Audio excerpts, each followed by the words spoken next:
one of the things that we really want to make sure with a patient that can unfortunately increase their opportunity of failure is basically grinding your teeth or extra forces that are placed on the teeth and implants themselves.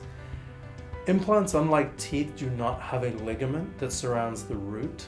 So teeth themselves actually have the tooth that you see, the roots that go into the jaw, and there's a ligament that goes around the roots. And that ligament acts like a shock absorber. It's that little give from our biting forces, and it just allows that tooth and the socket to move just a very, very tiny little bit and absorb those tremendous forces that are placed from our muscles in our jaw.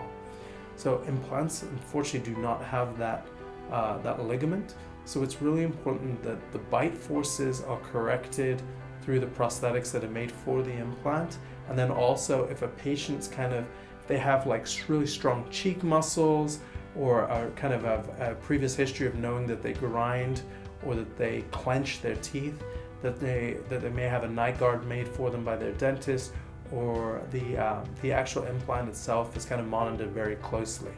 Patients who have extreme grinding or clenching forces have kind of a unfortunate increased risk in implant failure.